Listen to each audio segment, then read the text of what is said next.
Hello, everybody. Welcome to Tangent 505. My name's Nick. Welcome if you're new. Welcome back if you're a lovely viewer. Me and Bryer from Breyer's Music Showcase. We're just going to be celebrating 50 Queen Two's 50th anniversary. Um, yes, got it right there. CDN vinyl. Um, this is just an amazing album. We're not going to be going too in depth on it because we are going to be starting a series on my channel covering all the Queen albums. So I don't want to go. I don't want to spoil too much of my thoughts on this album, but let's just say it's a really, really good album. Um, hmm but anything you want to say about Queen Two? Yeah, I mean, like you said, definitely gonna say my in-depth thoughts, but yeah, this has always been one of my favorites by them. Probably definitely in the top three for sure. Is definitely their one of the most experimental albums they've done. Just so many genres packed into here, and it just mixes really well. And again, lots of great lyrically. It's also pretty interesting as well because, of course, there's a lot more kind of fantasy themes here as well. Because you have queens, that's kind of the big theme here, and you have stuff like ogre battles and fairy fellers, that type of thing, which I think is pretty interesting. Of course, this had their first top 10 hit in the UK with 17s of Rye, which helped them get a little bit more exposure. Um, and yeah, I just think this is another pretty underrated album because again, it didn't really sell well when it came out, but it's become like one of their like a cult classic in their discography. So it's good that it's does to have that has a good reputation. And of course, this birthed the iconic image of the band with the black background and the Marlene Dietrich pose Freddie does here Mhm. just just makes it iconic. And of course, they reuse this image a lot. Of course, going to Bohemian Rhapsody for the video, and also in One Vision in the music video. So it's just a very great album, and definitely deserves its recognition. Yeah, it's a lot of Queen fans' favorite album. Seems to be a seems to be most people like to the casual listener, the favorites usually Night at the Opera, but usually if you hmm talk to a diehard Queen fan, usually their favorite is Queen Two. My personal hmm favorite is Day at the Races, but man, this album is so good. Um, First off, it's like you get this first side with which is like mostly written by Brian May.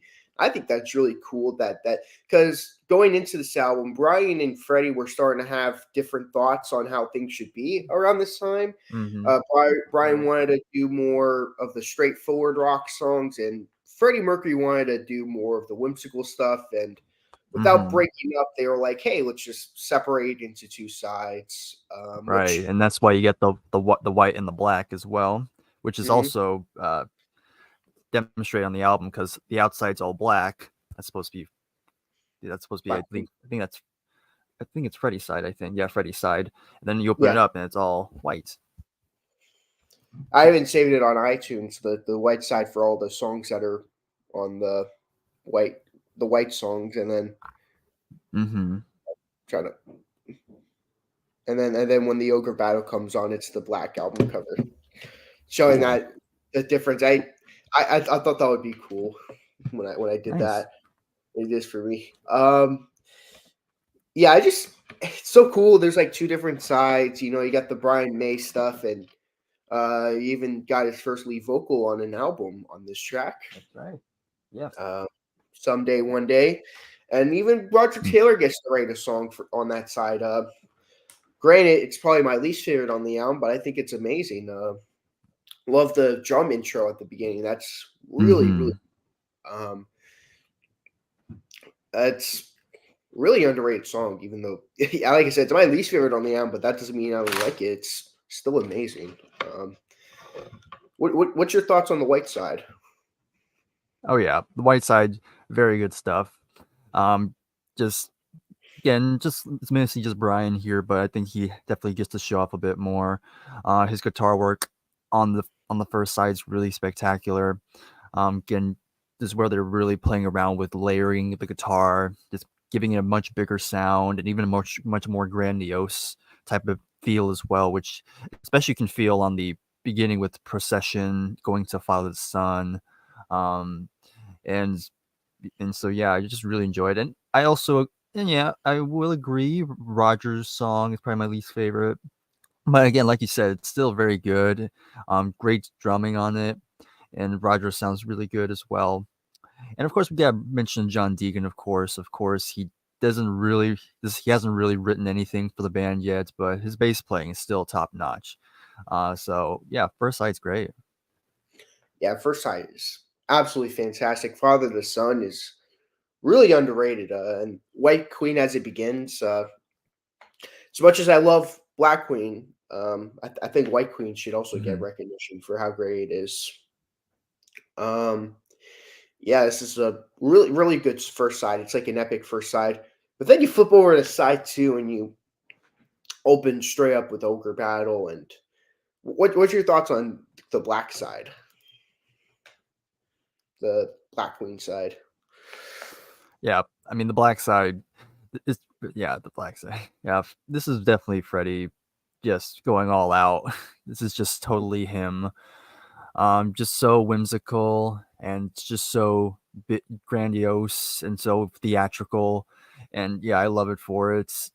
Um, yeah, Ogre Battle, just very heavy song, probably the heaviest song on the album, and you have different like effects, like lots of reverse effects, especially in the beginning, and the high pitch harmonies that they did. Um, and then you have other great songs like I've always enjoyed Fairy Feller's Master Stroke. I think that's a very fun song.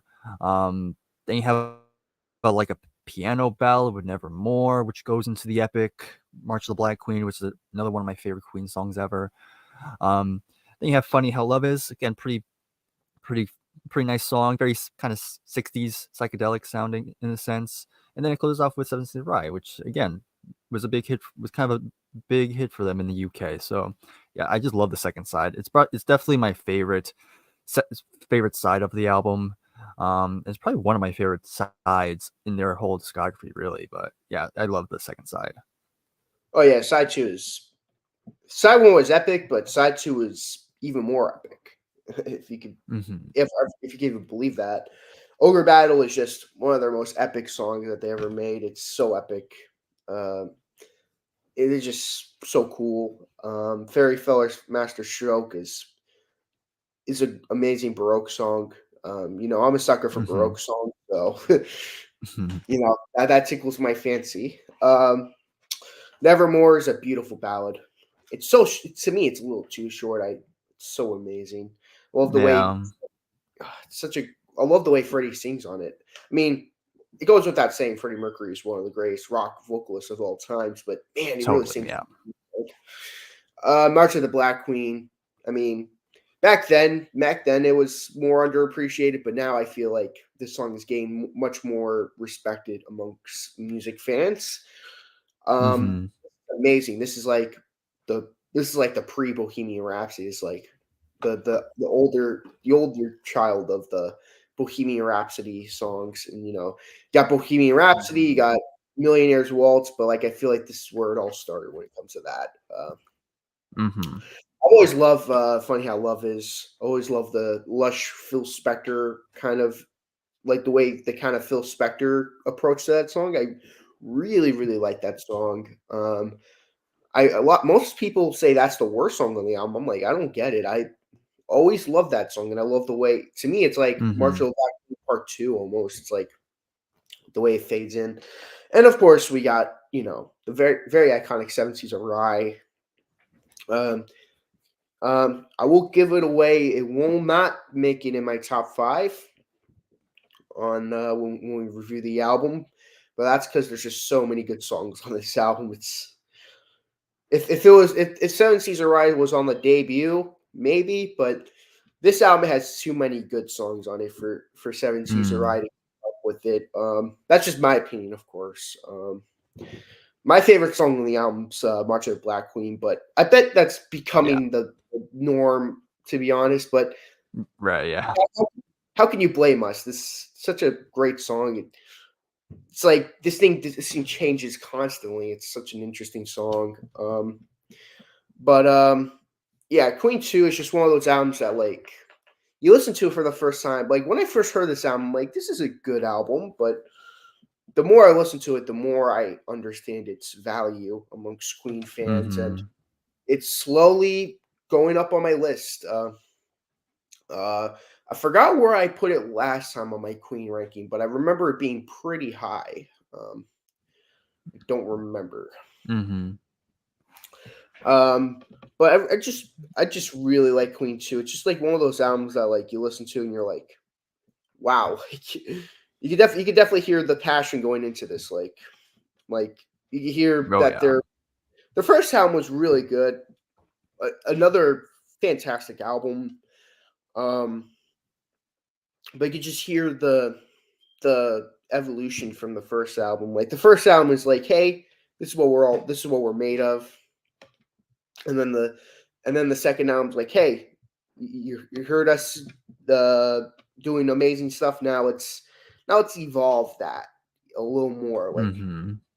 like songs like Liar was like the epic of that album. It's like, hey, you liked Liar and how epic that was? Well, here's March of the Black Queen now, and some it's like they Queen never ceases to amaze me. It's just oh man.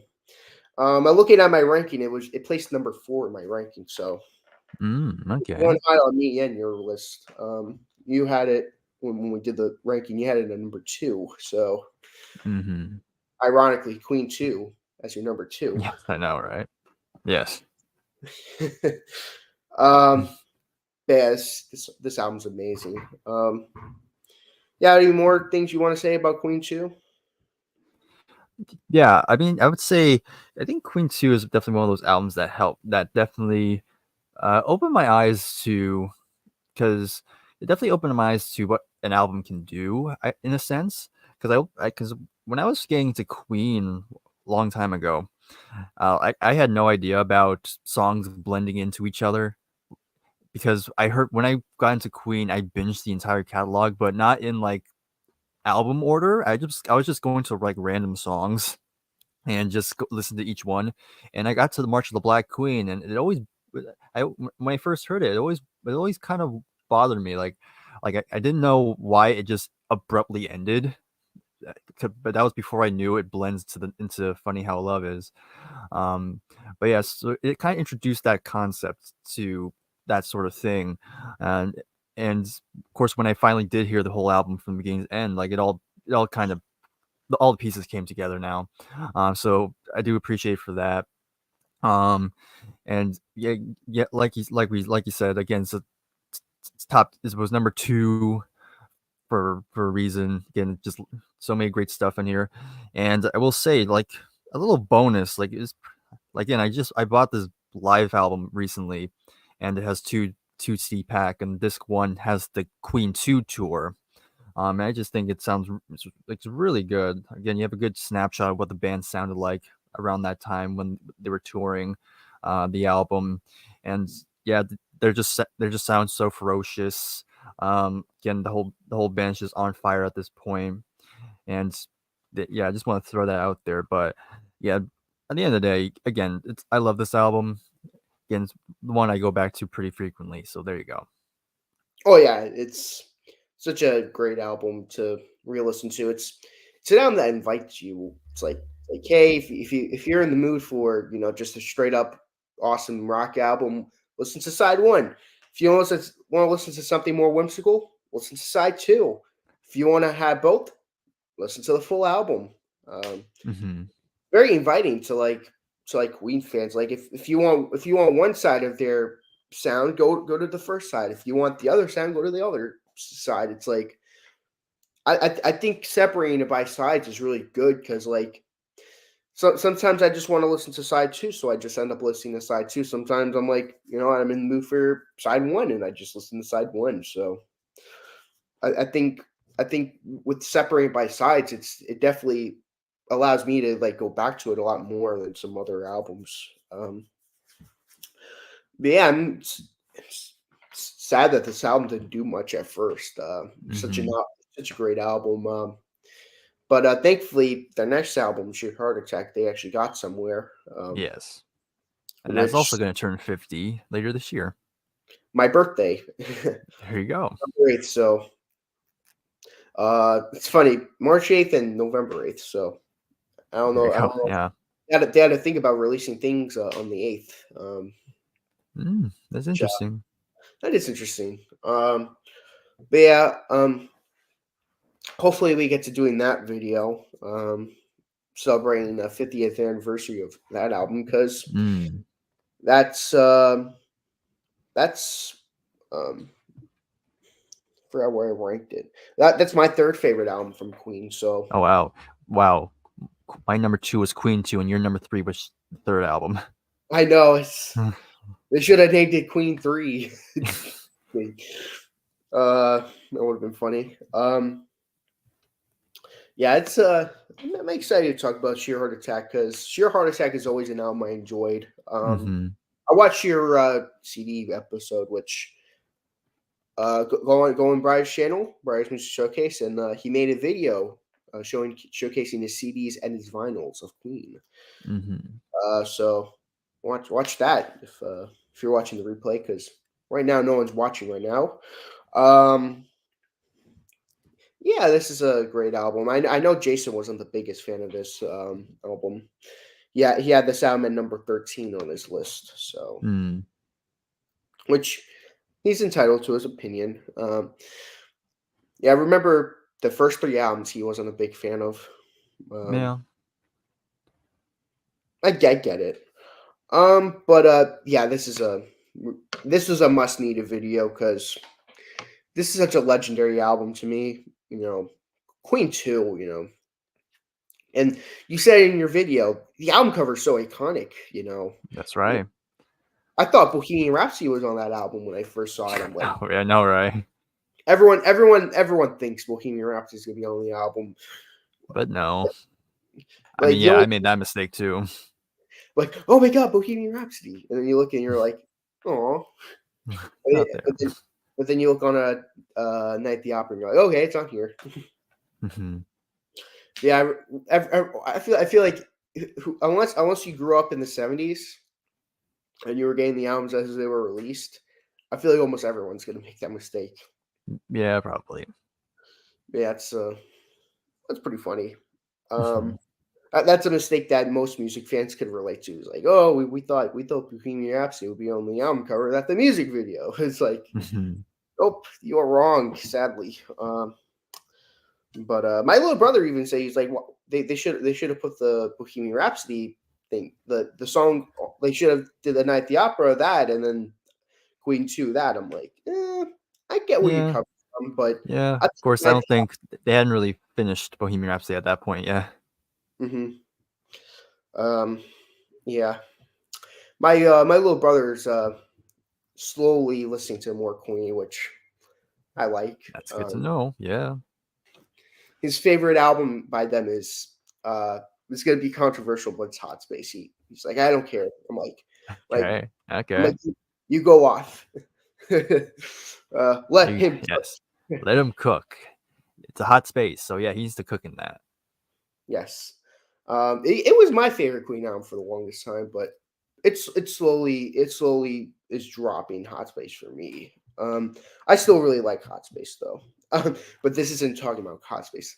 Mhm. Um, I feel like we went over as much as we can without sharing too much of our thoughts on this album because again we're gonna review this album. I just wanted to celebrate this awesome album turning 50 years old. I can't believe it sounds 50 years old. It's so crazy. Mhm. And yeah, I was their debut was 50 years last year, so it's been like 50 years. Well, oh well, technically, I mean Queen's been around way over 50 years because I think the final band got together in 1970 or 1971, somewhere around there. But yeah, Queen's been around all this time, and yet they're still just as relevant ever. yes, it just proves how awesome Queen is as a band. Um, I'm excited. Hopefully, we'll be able to do a day at the races because I have lots to say about Day at the Mhm. Races. Yep. That's like to me one of the greatest albums of all time. It's way high on my list, but yeah, Queen 2. It's one of those albums that is very important to Queen as well because Mhm. Which funny enough, on my top 100 albums is made number 44 on my list. Just as a little spoiler. Mm. So I like me some Queen too. I have quite a big. I have a couple of Queen albums in my top 100. Queen 2 is pretty high on there. But like I said, I feel like we said enough. You have anything you want to say before we close out? Just go listen to Queen 2 today. Yeah, listen to Queen 2 celebrate its 50th anniversary. It's a legendary album by a legendary band.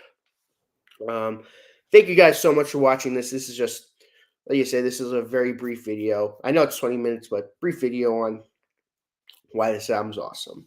Thank you guys for watching, and I'll see you guys in the next one. So long.